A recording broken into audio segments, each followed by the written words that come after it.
Okay, let's just jump right in and unpack this paradox, because it's a big one. Johnny Depp. Right. Here you have a man who, I mean, for decades was a legend. He had the fame, the wealth, everything. He was a cultural icon. Absolutely. And yet somehow he lost it all. I mean, just completely dismantled. How does that even happen? Well, that's the core question, isn't it? And what's so fascinating is that the public story, the narrative that everyone knows, is that it all started with Amber Heard.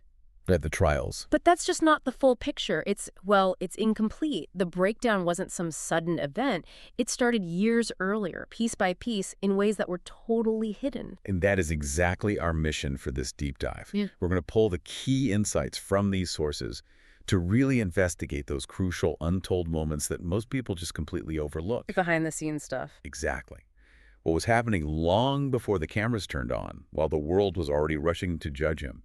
We want to extract the truths that explain this slow systemic destruction. To do that, you really have to start at the beginning, at the bedrock of it all. The foundations of displacement. Precisely. So when you look at his childhood, the first thing that just jumps out is constant motion, instability. Total instability. Yeah. The sources detail a childhood where he was always moving. We're talking dozens of homes. Some sources say over 30 before he was even a teenager. That's unbelievable. And it wasn't just moving houses, right?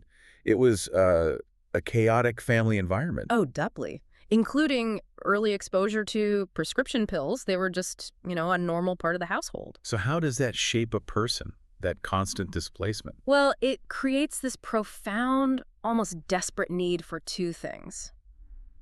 Escape, and at the same time, control. Because his life offered him none. And this connects to what happens later. It's the whole key. You see, his dependency issues later on, they weren't just some rock star indulgence. They were rooted in that childhood chaos. It was, in a way, a survival mechanism he learned. That's such a critical distinction. It's a coping tool, not just a celebrity vice. And that vulnerability brings us to the first really huge crisis. And it's not something that happened in a courtroom. It happened years earlier in a hospital. This is the pivot point most people miss. The real turning point, the thing that completely rewired him, was a medical emergency with his daughter, Lily Rose, in London. She was really sick. Dangerously sick. She Yeah. had E. coli, which led to kidney failure. I mean, it was a terrifying, near-fatal situation. Her life was on the line for weeks. And his reaction tells you everything. He dropped it all. Instantly. Yeah. Walked away from a major Tim Burton film, which you have to remember, that partnership was the bedrock of his entire career. He just put everything on pause. He did. And that hospital stay was 9 critical days. And the trauma of that, the powerlessness of just waiting, it left permanent scars. It completely reshaped his value. He called it the darkest moment of his life. And that kind of severe trauma, it leaves you raw. It makes you incredibly vulnerable to manipulation in the years that followed. Your defenses are just gone. And here's where the story gets even darker. Because while he's fighting for his daughter's life in a hospital, the sources show that something else was being taken from him, something just as vital. Yes, we go straight from this huge emotional tragedy to a financial disaster. It's just one thing after another. And right after the hospital crisis, he finds out that hundreds of millions of dollars are just gone. Just vanished. Money he'd earned over 2 decades. And this is so crucial for you, the listener, to understand. This wasn't a bad investment. It wasn't a market crash. No, this was internal. This was a betrayal by the people he trusted the most, his own management team, TMG. We're talking about systematic financial sabotage. Absolutely. The details are staggering. We're talking about them failing to pay his IRS taxes for years, which led to huge penalties, unauthorized loans being taken out in his name. It's alleged they were creating shell corporations. They were basically using his finances like their own personal ATM. That's a good way to put it. But hang on, because the media story at the time was different, the narrative was that he was just a reckless spender. Yes, that narrative was very powerful. So how much of this was him being robbed versus, his legendary spending habits? And that's an excellent point. Both things were happening. The sources are clear on that. His spending was, extravagant. $30,000 a month on wine. You know the stories. Right. But the core problem was that his financial managers enabled it. They didn't protect him. They let him spend like that while they were allegedly failing to pay his taxes or manage his actual cash flow. So they created the problem. They facilitated their own profit through his spending, and then when the money dried up, it was easier to say, oh, he's just financially illiterate, instead of admitting they failed in their basic duties. The emotional cost of that, Hmm. realizing that the people you trusted to build security for your family were the ones destroying it. It's devastating, and it just created this perfect storm of vulnerability. The financial collapse pushed him deeper into those personal battles. The substance dependency. Exactly. He was now financially trapped in the very system that had failed him. Let's dig into that dependency a bit more, because Hollywood's role here is, well, it's crucial. We know it started as a coping mechanism in childhood, Hmm.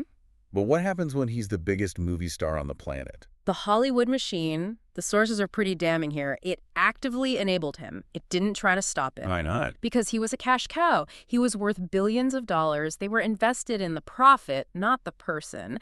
And you can see these huge problems starting during the Pirates of the Caribbean era. What kind of problems are we talking about? What were the studios hiding?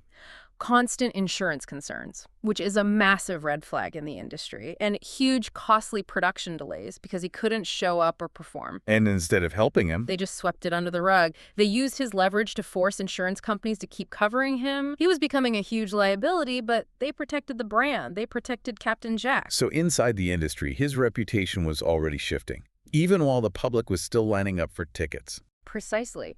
And this is the devastating consequence that leads right into the next chapter of his life. Which is? The addiction, combined with the financial mess, it made him so much easier to control, easier to exploit, and ultimately easier to frame. He was just perfectly vulnerable. And all that private chaos was about to become very, very public. Which brings us to Amber Heard. The sources point to the power imbalance right from the start. You have this global megastar dating a much younger, up-and-coming actress. And he's already carrying all this financial and emotional distress into the relationship. Right. The dynamic described is just explosive. It was fueled by substances, by jealousy, by extreme volatility. A cycle of damage. A constant cycle. It's described as mutual toxicity, explosive fights, just escalating emotional and physical damage. You just have to look at the Australia incident, the finger injury. This story split into two completely different narratives, like instantly. Immediately. It shows you how unstable the foundation was. The sources really conclude that the marriage was doomed before it even started. And the divorce wasn't the end. It was just the beginning of the public war. It was used as a weapon against him. And this is where it shifts from a private battle to a public annihilation. The sources detail the restraining order, the calculated media strategy. It all led to an immediate, overnight collapse of his public image. And the industry, which had covered for him for years. They ran. They cut ties with lightning speed to protect their brands. He was dropped from Pirate 6, from the Fantastic Beasts franchise. Just like that. A multi-billion-dollar asset, suddenly radioactive. And here's the profound irony you have to see. His entire career gets destroyed, he's purged from these huge franchises, and there are no criminal charges ever filed against him. None. And what's more, his team advised him to stay silent at first. And that silence was read by the public and the industry as a clear admission of guilt. Which gave the media strategy a huge head start. A devastating one. He tried to fight back, of course, but by then, the whole world was watching, and the fight itself became the punishment. The trial was just the ultimate public humiliation. Agonizing. Every painful personal detail was exposed. Private texts, his addiction struggles, his entire financial history, Right. all paraded for mass consumption on TV and online. Nothing was private anymore. And we can't ignore the digital trial. The memes, the TikTok clips, this was a whole other court, the court of social media. Mm-hmm. So even if he won in the legal sense, he was suffering this profound loss of dignity on a global scale. And that's the final paradox, isn't it? He did get a legal victory. The court sided with him on the defamation claims. But that win did not restore his reputation. Yeah. It didn't fix his standing in Hollywood, which is why winning still felt like this devastating, draining loss.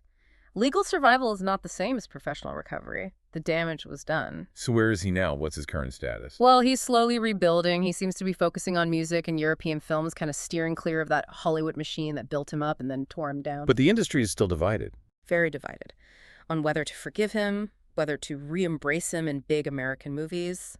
His financial recovery is still incomplete, and his reputation is just permanently altered by everything that came out. When you look at the whole arc, from that chaotic childhood to this, His story is really a warning. A huge war. It's about the danger of fame, of enabled addiction that's rooted in trauma, and the just brutal power of narrative control in our digital age. It was a systemic failure long before it was a public one.